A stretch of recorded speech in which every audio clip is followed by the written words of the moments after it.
નમસ્કાર દર્શક મિત્રો, હું છું રૂપલ લુણીચિયા. સંપૂર્ણ ન્યૂઝમાં આપનું સ્વાગત છે. પાલનપુર વાસીઓને સારા ફટાકડા મળી રહે અને સસ્તા ફટાકડા મળે તે માટે પોલીસ દ્વારા દર વર્ષે ન નફા ન નુકસાનના ધોરણે ફટાકડાનું વેચાણ કરવામાં આવે છે. તે જ રીતે આ વખતે પણ ફટાકડાનું વેચાણ શરૂ કરવામાં આવ્યું હતું, જે ગણતરીના દિવસોમાં જ લોકોના ભારે ઘસારો રહેતા ફટાકડાના મોટાભાગના માલનું વેચાણ થઈ ગયું હતું.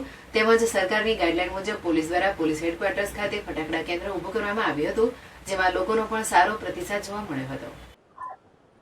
બનાસકાંઠા જિલ્લા પોલીસ ક્રેડિટ સોસાયટી મારફત પોલીસ હેડક્વાર્ટર પાલનપુર ખાતે છેલ્લા 12-13 વર્ષથી અમે ફટાકડાનું વિતરણ કરીએ છીએ અને સરકારશ્રીની ગાઈડલાઈન મુજબ લોકોનો બહુ સહકાર મળી રહે છે અને બહુ ક્વોલિટી અને બજાર કરતાં ઓછા ભાવે લોકોનો અને કોઈ નફો નુકસાનની જાજુ નહીં રાખતા. જે કંઈ નફો થાય એ અમારે બનાસકાંઠા જિલ્લા પોલીસ ક્રેડિટના અંદર થાય, ખર્ચ ગાળતા બાદ થાય એ રીતે લોકોનો બહુ સારો સહકાર મળ્યો અને અત્યારે અમારે લગભગ 80-85% માલ વેચાઈ ગયો છે.